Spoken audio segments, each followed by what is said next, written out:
The words came like a slap across the face, sharp, cold, and loud enough for the whole room to hear. Why is she even here? She's not our mom. She just gave birth to us. It was my youngest, Erin. 19 years old, standing there in a navy sundress, holding a champagne flute she was too young to be holding, but no one seemed to care. Her voice didn't shake. Mine did. Inside. We were at her graduation party. A garden brunch at her father's new house. White hydrangeas everywhere, string lights in the trees, laughter from the patio, the clinking of glassware and forks against porcelain. All of it blurred the moment those words left her mouth. She just gave birth to us. Just. Not mom. Not even mother. Like I was some biological inconvenience who happened to show up uninvited. People heard. They stopped talking, but they didn't look surprised. They looked awkward. Embarrassed for me. Or maybe embarrassed by me. Her stepmother, Rachel, tried to cover it with a tight smile, placing a hand on Erin's shoulder like she'd said something mildly inappropriate but understandable. Rachel was always cool with the kids. The kind of woman who wore jeans to weddings and called my daughters babe. But that wasn't the worst part. It was when Ethan, my eldest, chimed in. 21, tall like his father, now studying pre-law, the pride of his stepmother's social media. He didn't defend me. He just laughed softly, sipped his drink, and said, "Let's just not make this about her today." And just like that, I disappeared. Still standing there in the sun, holding the gift I had spent days picking out, custom-engraved journals for each of them, wrapped in soft navy ribbon. Journals they would never open, because their real lives didn't include me anymore. I wanted to leave. Every bone in my body told me to go. But something held me there. Maybe it was pride. Maybe it was pain, refusing to be dismissed so easily. Or maybe it was the way my hands shook, barely, and I didn't want them to see that part of me. Not again. I walked over to the gift table and placed the boxes down gently, like they still meant something, like I still did. A few guests avoided my eyes. One of Rachel's friends whispered something behind her glass. Another, an older woman I vaguely remembered from the neighborhood, gave me a polite smile, the kind reserved for someone who had overstayed their welcome at a party meant for someone else. And then there was Jamie, my granddaughter, 5 years old. Standing a few feet away in her little lemon-yellow dress, curls bouncing as she watched everything unfold. She was too young to understand the weight of the words, but not too young to feel the tension. Kids always know. She looked at me, not with confusion, not with pity, but with a softness I hadn't felt in years. She tilted her head, then slowly walked toward me. Her tiny hand reached for mine, warm, certain. But just before she touched me, her mother, my daughter-in-law, stepped in and scooped Jamie up into her arms. "She doesn't need to be confused," she said, loud enough for others to hear, smiling like it was just a casual explanation. "Let's go see Grandma Rachel, sweetheart." Not Grandma me, not anymore. The little girl's eyes stayed on mine as they walked away. And that was it. No more tears in public. No more waiting to be chosen. No more convincing myself that the silence was just a phase. That day at my own daughter's graduation, they made it clear. I wasn't mom anymore. Just a guest they forgot to uninvite. There was a time when I believed motherhood was sacred. That no matter how much life bent me out of shape, if I gave them everything I had, my time, my breath, my sleep, they would remember. They would love me back. But memories fade faster when you're raising children in the shadow of disappointment. And mine started fading the moment their father walked away. Ethan was 4. Erin was still in diapers. And Daniel, he left a note on the kitchen counter next to an empty coffee mug and a burnt-out candle. It said, "I never wanted this life." That was all. He didn't want me. But what stung deeper was how easily he left them. I didn't cry right away. There wasn't time. The rent was due, Erin had a cough, Ethan missed him so badly he started wetting the bed again. So I got to work. Nights at the diner, days babysitting for neighbors. I cleaned houses, folded laundry that wasn't mine, and watched women hug their kids before heading to Pilates while I scrubbed their sinks. I sold the diamond necklace my mother gave me. Pawned the wedding ring too, not out of spite, but necessity. It bought formula, it paid for antibiotics, it kept the lights on. I remember the Christmas we skipped presents entirely. I wrapped their old toys in new paper just to see their faces light up. Ethan hugged me so tight he whispered, "You're the best mommy ever." I'll never leave you. Even then, I knew better than to believe promises made by children. But I held it like a fragile stone in my chest. Hope, small, warm, heavy. I never remarried. Not because no one asked, but because I was too tired to explain why I still left half the dinner table set every night. I lived for them. I breathed through them, and I told myself it would be enough. But love, especially the kind that sacrifices everything, isn't always loud. It doesn't sparkle. It doesn't wear designer heels or post filtered selfies. It shows up. It drives through snowstorms to pick up forgotten science fair boards. It cooks dinner at midnight after double shifts. It says no to new shoes so your kids can have matching ones for picture day. And it dies slowly when it's never seen. I remember once, when Ethan was 12, he broke his wrist playing backyard football. Rachel wasn't in the picture then, yet. I was working overtime at the nursing home, taking care of Mr. Landry, who always forgot my name, but never forgot to smile when I brought him mashed potatoes with extra gravy. When the school called, I dropped everything. Clocked out mid-shift, still wearing my scrubs, and rushed to the ER. Sat beside Ethan for hours, soothing him through the pain, humming the lullaby he used to fall asleep to as a baby. The nurses thought I was his sister. I didn't correct them. In that moment, I just wanted him to know he was never alone. But the part that always sticks with me? The next day, when I returned to work with a warning slip and half a paycheck, Ethan didn't say thank you. He didn't have to. He'd already curled up beside me that night, good arm around my waist, and whispered, "I don't need anyone but you, Mom." That sentence, that single sentence, fed me for years.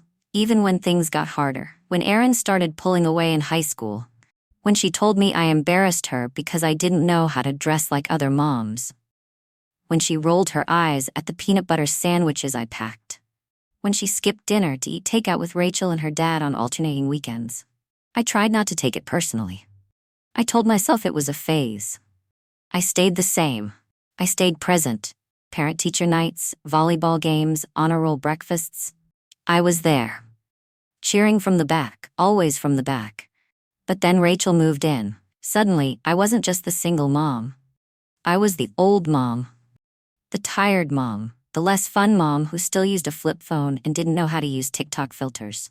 Rachel brought the polish. The trendy outfits, the big SUV with heated seats. She hosted birthdays with color themes and catered cupcakes. She took selfies with them at amusement parks I couldn't afford. And they posted those pictures, captioned family time, while I sat alone at the kitchen table with their favorite lasagna getting cold. Still, I smiled when they came home. I ironed their school uniforms. I left notes in their lunchboxes on exam days. And every time I heard Rachel's said, or Rachel's taking us, I swallowed the ache and asked how it went, because I thought if I kept loving louder longer, they'd hear it. They'd feel it. They'd come back to me.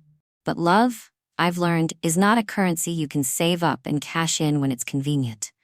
It doesn't earn you points. It doesn't guarantee loyalty, especially not when someone shinier walks in and gives them what they think they want. Still, I kept hoping, right up until that graduation day, when I realized somewhere along the way my name had been replaced. Not with an insult, not even with hatred, but with absence, with silence, with nothing. I don't know when the shift happened. Maybe it wasn't a moment. Maybe it was a slow unraveling, like a hem you didn't notice fraying until your dress started slipping off your shoulder in public. Shameful. I kept adjusting, pretending nothing was falling apart. It started with little things. They stopped telling me about family plans. I'd find out about dinners or weekend trips from social media. Photos of Rachel holding Erin close in pumpkin patches, Ethan helping her carry a Christmas tree, their smiles perfectly cropped to exclude me.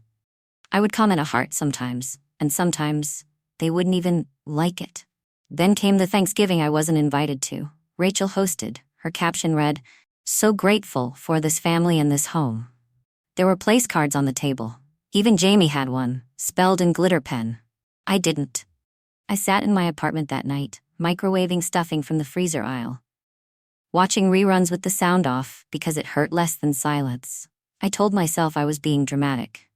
But then they started calling me by my first name. It wasn't cruel, not at first. It was casual, like they were testing the waters. "Linda, can you grab me my charger?" "Linda, Rachel said she'd take us after school, so we're good." I didn't correct them. I just smiled too fast, nodded too eagerly, told myself this is just temporary, that the names would come back. That mom was a place they would return to, not just pass through. The worst was how polite they became. Strangely distant. Like I was a neighbor they didn't want to offend. Even Jamie, my sweet Jamie, started avoiding my lap. I overheard her once asking Rachel in a whisper, "Why doesn't she live with us like Grandma Rachel?" And Rachel? She said, "Because she's not really our kind of grandma, honey." That sentence burned its shape into the inside of my ribs. I carried it everywhere, like a brand no one else could see. One afternoon, I came by with soup because Ethan had the flu. I knocked twice, he didn't answer. Rachel did. She stepped halfway outside and closed the door behind her. "Oh, Linda, you should have texted." I held up the container. "Just some chicken noodle. I made it from scratch." She smiled too brightly. "That's sweet, but he's resting, and we've got it handled." "Really?" She didn't even take the soup. I stood there for a second longer, unsure whether to set it down or just walk away. In the end, I left it on the porch. The next day, the container was still there, untouched, cold, and caved in from the weight of being forgotten. The last time I was in their house, I made the mistake of sitting at the head of the dining table. It was muscle memory. I had spent years there, cutting crusts off sandwiches, sewing buttons, filling water glasses before anyone had to ask. That seat had once been mine. Not by declaration, but by presence, by history. Rachel walked in, saw me, and hesitated just long enough to make me feel it. "Oh, sorry, Linda. That's where we usually put the dessert tray now." Her tone was breezy, like it was just furniture.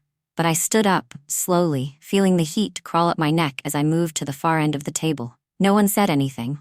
They just watched me, like I'd sat in the wrong place on purpose. I spent that dinner cutting turkey in silence. No one asked me to pass the salt. No one asked me anything at all. When Jamie spilled cranberry sauce, she called for Rachel. I had tissues ready in my lap. But I wasn't the one she ran to. I wasn't the one anymore. And the worst part? I stayed. I cleared the dishes. I stacked the leftovers. I wiped the crumbs off the counter. Rachel never cleaned properly. I even refilled the soap dispenser in the guest bathroom because somehow I still believed if I just did more, they'd see me. One night not long after, I overheard Ethan on the phone, his voice low in the hallway. "I mean, she's harmless," he was saying, "but she just keeps showing up. Rachel says we need boundaries." Boundaries. Like I was a stray dog that kept wandering into their yard. I didn't cry that night. I didn't even drive home. I sat in my car outside their house for nearly 2 hours, just breathing, or trying to. The porch light flicked off. No one came to check on me. The next morning, I got a text from Aaron. "Please don't come by unannounced anymore. It stresses Rachel out." That was the moment. Not dramatic, not shouted, just sharp. Cold. It was the text that snapped something I didn't know had been holding me together. I reread it 5 times. Then I turned my phone off, and I began to wonder what it would look like to be free from all of it. Not out of spite, not to make a point, but because maybe, just maybe, I was done begging to be loved where I was no longer wanted. I didn't storm out, I didn't scream, I didn't demand anything, I just went quiet. And in that silence, something shifted, not in them, but in me. I opened the drawer in my bedroom that night, the one with the cracked handle and the old tax folders. Beneath it all, I found what I'd nearly forgotten, the deed. To the house Ethan was living in. It was never in Daniel's name. After the divorce, when he begged me to co-sign the loan for Ethan's college apartment, back when he still pretended to be the peacekeeper, I agreed, but I put the property in my name. Just in case things went exactly the way they had. I remember the notary glancing at me asking, "Sure you want it that way?" I said yes without blinking, not out of spite, out of habit. I had learned long ago that when you give people everything, they forget to protect you. I protected myself. That night, I laid the deed on the table, ran my fingers along the edges like it was a map back to something I'd buried too long. Then I opened the manila folder underneath, a copy of Daniel's original will, the one he wrote before he got sick. Before Rachel. I had kept it, not for leverage, but for, I don't even know, nostalgia, sentimentality, maybe hope. It wasn't legally binding anymore. He had updated it after remarrying, of course, but it was still in his handwriting. Still clear as day. To Linda, my first and only wife, Thank you for raising our children when I failed to. Everything I have left should belong to you because you never asked for anything, and yet gave everything. I hadn't thought about that in years. I placed it beside the deed. And then, finally, I opened the envelope from the lawyer, my lawyer, the one I had hired quietly after Rachel moved in. Her name was Gloria. A fierce woman with a quiet voice, sharper than any courtroom bark. I found her through the woman who used to bring me tea during my shift breaks at the senior center. Funny how kindness always finds its way back. Gloria had drawn up the documents months ago. I never intended to use them. Not really. Power of attorney, living will, legal relinquishment of maternal rights, everything that said, I no longer belong to them, and they no longer belong to me. Not out of anger, out of necessity. Because love without respect becomes survival. And I was tired of surviving. The next day, I asked Gloria to proceed. No announcements, no confrontation, just paperwork. She sent the formal letter to Ethan by certified mail, along with a copy of the deed transfer notice. Subject line, termination of lease agreement, immediate notice. You see, it was never a lease, not really. But Ethan never paid a dime in property tax, nor did he maintain the repairs. Those were my checks, my signatures, my quiet way of still being a mother. That ended now. In the same envelope, Gloria enclosed the notarized relinquishment of rights. It was a peculiar document, cold and emotionless in tone, and yet it held everything I had never dared say aloud. That I was, by law and by choice, releasing them from the role they no longer wanted me to play. I wasn't their mother anymore. Not in the eyes of the court. Not in the eyes of the world. By the end of that week, Ethan had texted me once. What the hell is this? I didn't answer. Rachel called too, twice, left voicemails, her tone swinging between faux concern and tight-lipped panic. I listened to one of them just once. Linda, this is cruel. You're being vindictive and it's not fair to put the kids through this. They're confused. They still care. Still care. As if that was a favor. I didn't reply. Instead, I showed up one final time at Jamie's school. There was a family heritage project on display in the hallway. Crayon trees taped along the wall, with branches labeled Mom, Dad, Grandma. Jamie's tree had no mention of me. I didn't cry. I walked to the front office, turned in a sealed envelope with the guardianship waiver, and informed them I would no longer be on any emergency contact lists. When the receptionist asked why, I just said, I'm making room for the people they've chosen. Then I walked out. I drove back to my little apartment, where the furniture didn't match and the curtains hung slightly crooked. I poured tea into the mug Erin made for me in second grade, one of the few things I hadn't boxed up. On the side it said, Best Mom Ever, the paint chipped from too many washings. And I breathed. For the first time in what felt like years, I didn't feel like I owed anyone anything. Not proof, not effort, not forgiveness. Just space. And in that space, something unexpected grew, quietly, slowly. Power. The kind that doesn't roar, but settles deep in your bones. The kind that says, you're done chasing, because for the first time in your life, you've chosen yourself. It started with a notice on the door. Ethan came home from work, still in his dress shirt and tie, and saw the bright orange paper fluttering in the breeze. Vacate within 30 days. His hands shook. He called Rachel from the driveway, pacing, furious. She came speeding over like a woman trying to outrun the inevitable. Inside, the house was quiet. Jamie's toys still scattered in the living room, the dishwasher humming mid-cycle. But the walls felt colder. Because for the first time, the house wasn't theirs. It never had been. Ethan tried to call me again. I let it ring. Then Rachel tried a different tactic. She emailed Gloria. She begged, claimed they'd had no idea, that this was unfair, that it would traumatize Jamie. Gloria responded exactly once. Your client is acting within her legal rights. The notice stands. Word traveled fast. Rachel's friends started asking questions. Whispers at yoga class. Side glances in the pickup line at school. Somehow, the fun stepmom had failed to mention that the house wasn't actually theirs. Worse, she had never contributed a single cent toward its maintenance. She had posted curated photos in a space someone else built, and the someone else had just taken it back. Ethan's coworkers found out too. One of them casually asked at lunch if he'd really been evicted by his own mom. The phrase stung, even though it wasn't true. Because I wasn't his mom anymore, not legally, not emotionally. I had made sure of that. They tried to fight it, briefly. Rachel consulted a friend who was a real estate agent, but no lawyer would take the case. Not one worth anything. Because the paper trail was clean, tight, mine. That's when the tone shifted. The calls turned quiet. Ethan's last voicemail wasn't angry. It was tired. I just wish you'd told me what you needed. I didn't realize how far gone we were. I didn't mean for things to go this way. I listened to it once, then deleted it. Because even now, even when the house was slipping through his fingers, he still said we, as if the slow erasure of a mother was mutual, as if it hadn't been one-sided. I heard from Aaron 2 weeks later, a text. No greeting, no apology. Just, you really kicked Ethan out of his house? How could you do that to your own son? Your own son. Interesting, I thought. The label returns only when convenient.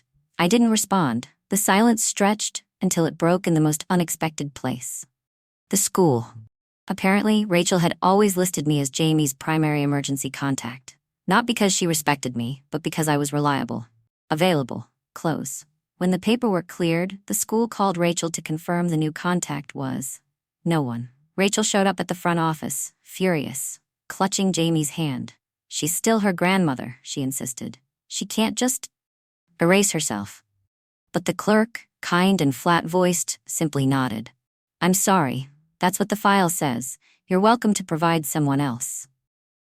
Jamie looked confused, maybe even hurt. I wasn't there to see it, but I heard about it through a mutual friend who worked the front desk, one of the few people who still called me Linda with warmth. They didn't expect you to actually disappear, she said. They thought you'd always orbit around them, like a moon they didn't have to acknowledge. I smiled, but it wasn't a smile of triumph. It was release. A week later, Ethan showed up at my door. No warning. He looked older. Not in years, but in spirit. Tired, like someone who had been pretending too long. He held a box. Inside were things I'd given them over the years. Handwritten recipes, cards, Jamie's drawing of me from kindergarten with a halo and the word, Mommy. He tried to give it back. I didn't open the door fully. I just looked at the box, then at him. I don't want them back, I said gently. I gave them. That's what mothers do, but I'm not your mother anymore. He didn't argue, he didn't cry. He just stood there, searching for the version of me he remembered, the one who would have caved at the first sign of his regret. But she was gone. And I think in that moment, he finally saw it. That love is a gift, not a guarantee. That time doesn't bend backward for people who only show up when they lose something. And when he asked quietly, is this really the end? I said the only thing I could. I gave you everything. Now I'm giving you freedom, from me. He left the box on my porch. I didn't touch it for days. Eventually I opened it, not out of sentiment, but out of curiosity. And there, under the stack of drawings and old birthday cards, was a photo of the three of us. Before Rachel, before silence, before everything. I placed it in a drawer, not to remember them, but to remember who I used to be, and how far I'd come. Some mornings I still wake up early. Not out of habit, not because I expect a call or a knock on the door. Just peace. The kind that takes years to earn. The kind you only feel when you finally stop explaining yourself in rooms that never wanted to hear you speak. My apartment isn't much. The floors creak, the stove hisses when it lights. And yet, it feels like mine in a way nothing else ever did. I joined a pottery class last month. The first time I touched the clay, I nearly cried. There was something about the way it gave slowly, steadily, like it trusted me to shape it, not forcefully, not perfectly, just honestly. There's a woman in that class named Marianne. Widowed, 2 kids who live overseas and rarely visit. She doesn't talk much, but when she does, her eyes hold oceans. She said to me once while we glazed bowls in silence, I used to think being needed was the same as being loved. And I just nodded, because I had thought the same thing for far too long. Now, I don't need to be needed. I need to be real. I go to the park on Sundays, feed ducks, watch parents chase toddlers with sticky fingers and tired eyes, and I don't ache like I used to. I smile, quietly, from a distance. I volunteer at the library twice a week. I help kids sound out words their parents are too busy to hear. They call me Miss Linda. It's not Mom, but it's enough. Because it's kind, and it's real, and it comes with no expectation, just connection. If you're watching this and your heart feels heavy, If you've spent years pouring yourself into people who only turn around and ask for more, if you've been called too much, or worse, not enough, you're not alone. There are so many of us out here, quietly unlearning the belief that love has to hurt to be real.